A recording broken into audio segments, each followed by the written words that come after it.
Hello friends, welcome to my YouTube channel and welcome back to my another vlog. हम जा रहे हैं विंध्याचल और अभी बज रहे हैं रात के 10। हमारी जो ट्रेन है वो है रात में 11:15 बजे, क्योंकि रात का समय था और हमें लेट नहीं होना था, इसलिए हम घर से थोड़ा पहले ही निकल गए थे।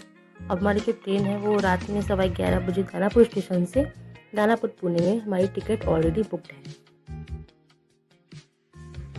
मेरी तो पूरी रात जागकर ही बीती है, क्योंकि सभी लोग सो गए थे, पर मुझे जागना पड़ा क्योंकि हमें अपने सामान की भी देख रेख करनी होती है, इसलिए मैं पूरी रात जागती रही। और बाहर इतनी ज़्यादा ठंड हो रही है, इतनी ज़्यादा फॉग होने के कारण हमारी ट्रेन 3 घंटे से भी ज़्यादा लेट थी।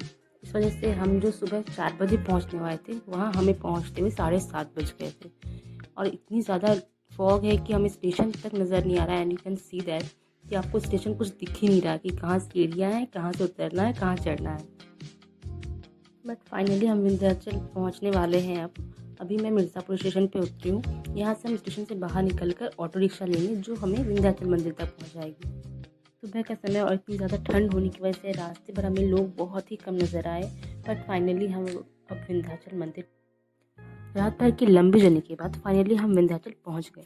यहाँ आने के बाद सबसे पहले हमने रूम बुक किया जो कि मंदिर से वॉकिंग डिस्टेंस पे हो, जिसकी वजह से हमें मंदिर में पूजा करने में कोई भी परेशानी ना हो। और मंदिर के पास से कहीं भी जाने के लिए रिक्शास अवेलेबल हो जाते हैं इजीली। इस वजह से हमने जो रूम लिया था वो मंदिर के पास लिया था। रूम में आकर हम सब ने थोड़ी देर रेस्ट किया, फिर फ्रेश होकर मंदिर चले गए पूजा।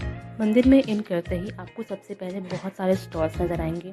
कुछ पे पूजा की चीज़ें मिल रही हैं, कुछ पे साड़ियों की दुकानें हैं, कुछ बच्चों के खिलौनों की चीज़ें हैं।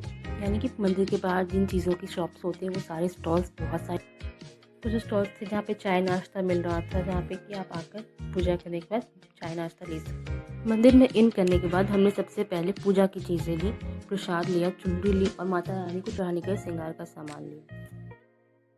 इतनी ज़्यादा ठंड होने के कारण मंदिर में हमें बहुत ज़्यादा भीड़ तो नहीं मिली, क्योंकि मंदिर है तो हमें नंगे पाँव जाना होगा, जिससे मेरे पैरों की हालत ज़रूर ख़राब हो रही थी। फिर भी ठंड की परवाह ना करते हुए हम पहुंच गए मंदिर के प्रांगण में, जहां हमें मंदिर के सुंदर आर्किटेक्चर्स देखने को मिला। मंदिर में अभी भी कंस्ट्रक्शन का काम चल रहा है। मंदिर के अंदर प्रवेश करने के बाद ये इकलौता रास्ता है जहाँ से मंदिर के गर्भगृह में जाया जाता है। मंदिर में जाने से पहले हमें लाइन में लगना होता है, पर यहाँ आने के बाद पता चला कि यहाँ पे 2 लाइन्स लगती हैं, एक तो वीआईपी लोगों के लिए और एक नॉर्मल लोगों के लिए। लगभग आधे घंटे लाइन में लगने के बाद हमें फाइनली माता रानी के दर्शन करने का मौका मिल ही गया। मंदिर के अंदर आपको दर्शन करने के लिए बहुत ज़्यादा टाइम नहीं दिया जाता है, इस वजह से हमने जल्दी से प्रसाद, चुनरी और श्रृंगार की चीज़ें चढ़ाई और माता रानी के गर्भगृह से बाहर आ गए।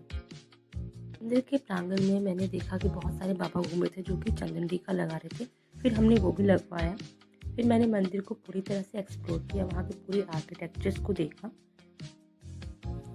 ये मंदिर बहुत ही प्राचीन और ऐतिहासिक भी है। ऐसा माना जाता है कि जिस रात भगवान श्री कृष्ण का जन्म हुआ था, उसी रात देवी दुर्गा का जन्म माँ यशोदा के गर्भ से हुआ था।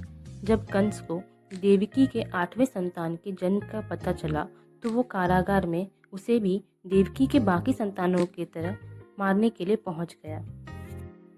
कंस ने जब उस नवजात कन्या को मारने का प्रयास किया, तो वह कन्या कंस के हाथों से छूटकर आकाश में पहुंच गई और अपने दिव्य स्वरूप में प्रकट होकर उन्होंने कंस के वध की भविष्यवाणी की थी। और फिर देवी ने विंध्याचल पर्वत को अपना निवास स्थान बना लिया, और यही कारण है कि यहाँ के अनेक मंदिरों में माता विंध्यवासिनी को प्रमुख माना जाता है।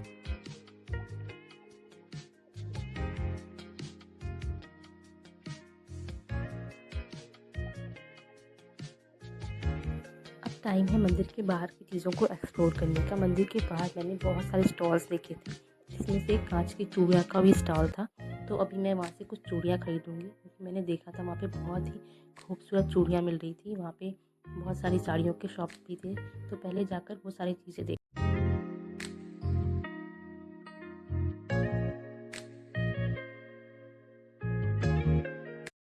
यहाँ से मैंने बहुत सारी चूड़ियाँ खरीदी थी, कुछ ब्रेसलेट्स लिए थे, मम्मी ने भी अपने लिए चूड़ियाँ खरीदी। मम्मी ने कुछ नानी के लिए भी लिया था और कुछ मैंने अपनी फ्रेंड के लिए लिया था जिसकी शादी हो चुकी है, तो उसने बोला था कि मेरे लिए भी कुछ लेकर आना, तो मैंने उसके लिए भी चीज़ें खरीदी। फिर अभी हम यहाँ से निकल कर अपने होटल रूम पे जाएंगे। उसके बाद हम अभी लंच करेंगे, क्योंकि ब्रेकफास्ट का टाइम तो ऑलरेडी निकल चुका है। उसके बाद हमें जाना है अष्टभुजा देवी के मंदिर में। वीडियो अगर पसंद आया तो please like share and comment and don't forget to subscribe my channel और बेल आइकन प्रेस करना तो बिल्कुल मत भूलना। मिलते हैं नेक्स्ट व्लॉग में, तब तक के लिए गुड बाय।